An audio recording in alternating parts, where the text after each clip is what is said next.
Assalamualaikum warahmatullahi wabarakatuh. I am Nasra Oyag from BSSW1A. Before we discuss our created slogan, I would like first to describe the background of our slogan.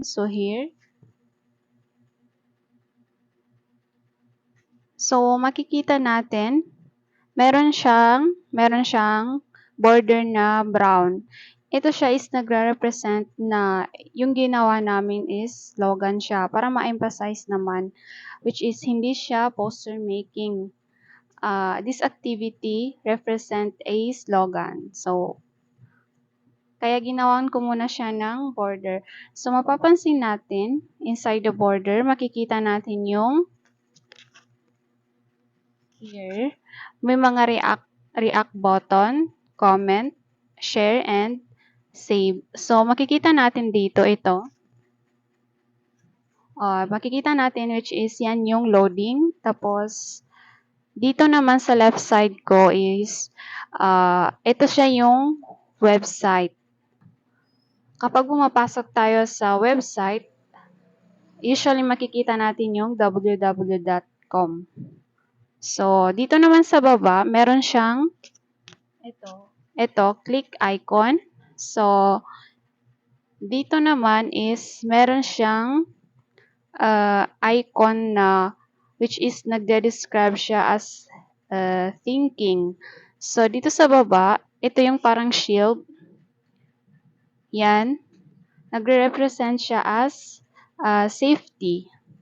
So, outside this borderline, makikita naman natin yung mga social media platform. Like ito, yung Snapchat, Shopee, Spotify, TikTok, and Google Translate. Tapos Google Maps. Dito naman is YouTube. Tapos Messenger, Facebook, Twitter, Chrome. Tapos may Pinterest siya and may mga reactions siya on Facebook. Yung nilalaman ng background namin to our slogan, nagre-represent siya as website na kung saan pwede nating pasukan, pwede nating gamitin sa ating pang-araw-araw, na kung saan ito naman ay bumabase sa slogan na ginawa namin. Kung mapapansin natin bakit naka-dark yung sa loob ng border, tapos yung mga icons sa loob is hindi siya mga social media platform or any website. So, ito siya is gi-represent ko siya as ito yung internal natin, ito yung internal thoughts natin, or ito yung ginagawa natin, or ito yung iingatan. So, makikita natin dito inside the borderline, makikita natin ang mga icon na hindi siya social media platform or any website. Kasi, gidraw ko siya as yan yung mga ginagawa natin kung saan nagre-react, nagko-comment, nag-share, nag-click tayo, or nag-iisip tayo. So, outside this border, nilagay ko naman yung mga social media platform or any website na kung saan pwede natin pasukan. So, gi-emphasize ko lang siya. I-emphasize ko lang yung slogan sa loob. Mag-represent itong activity namin as slogan. Kaya ginawan ko siya ng border line. When we say link to the web with a sense of duty, means be responsible online. When you do something on the internet, so dapat isipin natin kung ano yung magiging epekto nito sa ibang tao. For example, nag-vlog ka. So, ano yung nilalaman ng vlog mo? Ano yung content niya? May benefits ba ito sa mga tao? Kapag napanood ba nila ito, may matututunan sila? Or negative ba?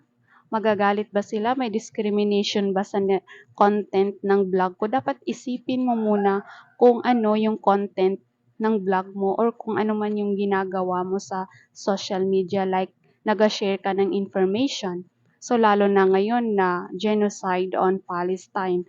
So, kapag nag-share ka ng information, so alam mo talaga na may benefits yung ginagawa mo.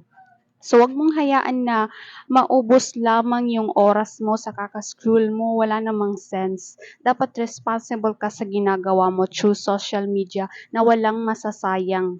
Like, for example, na sinabi kong hindi masasayang, for example, is online seller ka. So, kada online mo, may kikitain ka. So, ganun dapat. Hindi yung wala lang, pampalipas oras lang yung social media platform mo. So, hindi ka pa nga nakatulog, wala pang sense yung ginagawa mo. So, nasayang lang yung oras mo. Yung mga online games, dapat din ingatan yan. Di ba? Kasi dyan nauubos yung oras natin kadalasan.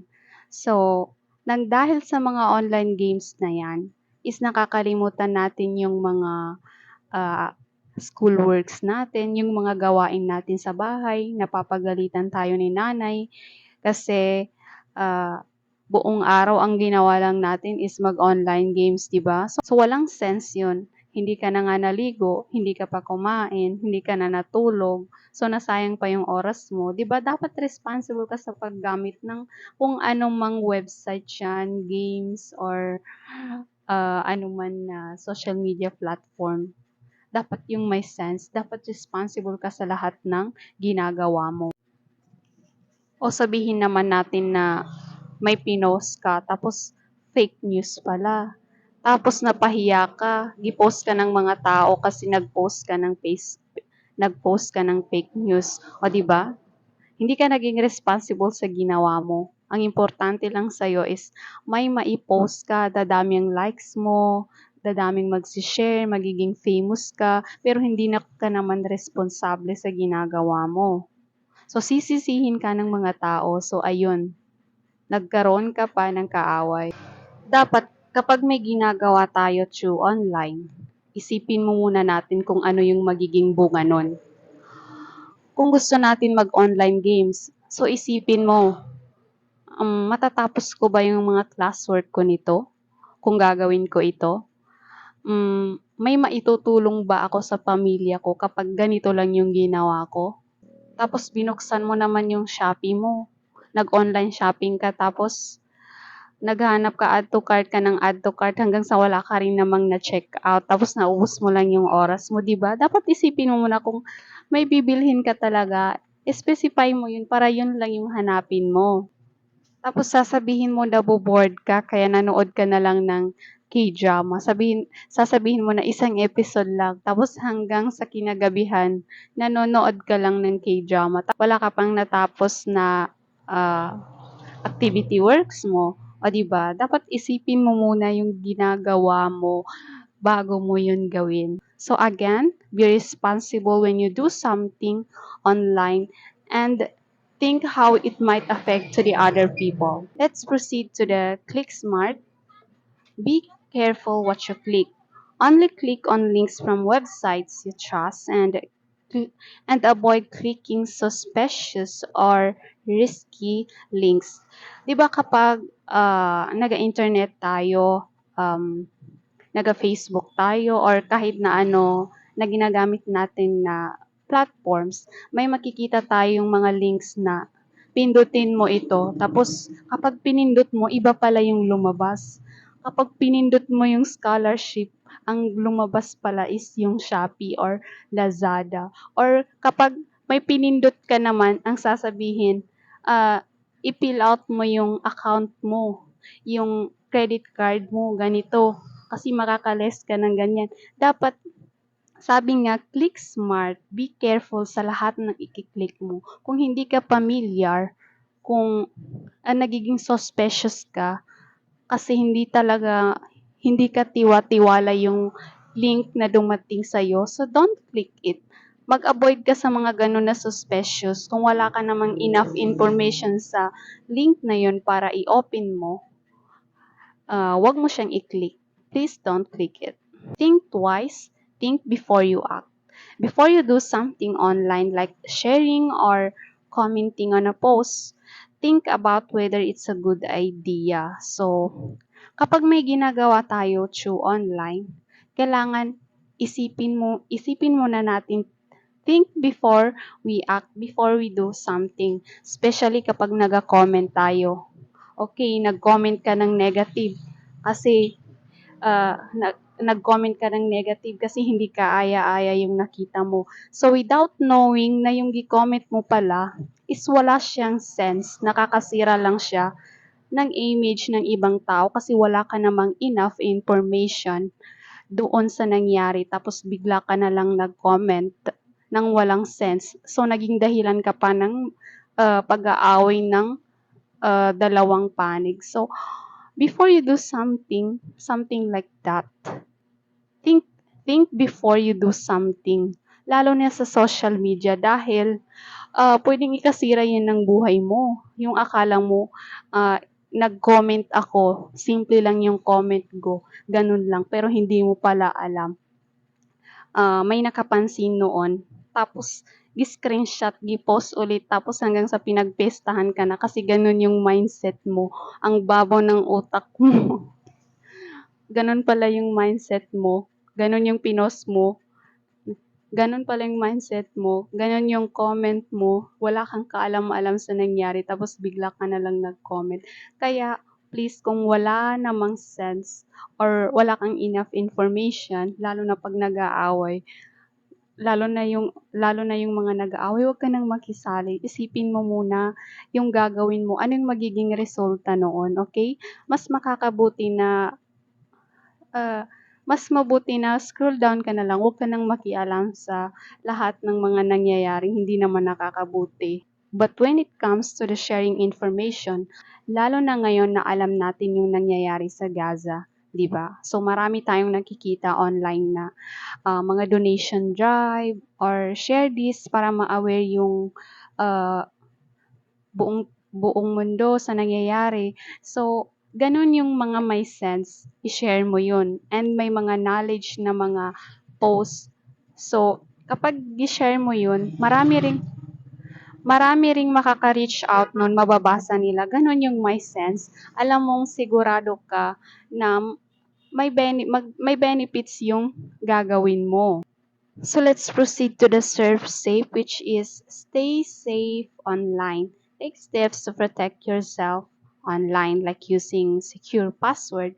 Tama, kasi kapag gumawa ka ng account, dapat talaga ma-secure mo yung password mo. Gumawa ka ng password na uh, hindi lang basta simple lang. Yung unique na password na hindi kayang isipin ng ibang tao na ganun pala yung password niya. Avoid sharing too much personal information about yourself.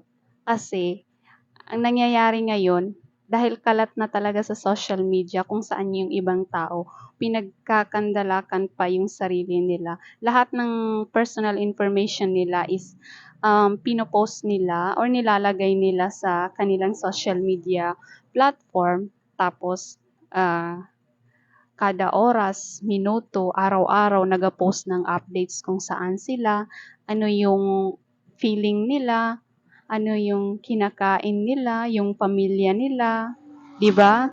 Tapos hindi mo pala alam, may nakaka-hate pala sa'yo tapos nabigla ka kasi bakit nila alam saan yung address ko, saan ako nakatira, sino yung mga pamilya ko, ano yung ginagawa ko ngayong araw. O 'di ba? Kasi kasalanan mo din kasi gi-post mo lahat ng personal information mo to your social media account. So para maging safe ka, enough na yung mga common na mga information na kung saan dapat na i-post para hindi ka naman magmukhang ano yun, scammer, lalo na 'pag online seller ka. Pero 'wag naman yung lahat-lahat na ng personal information mo inilagay mo na sa social media platform mo, okay? Kasi wala na silang maitanong sa'yo, nandun na lahat. Okay, thank you. That's all.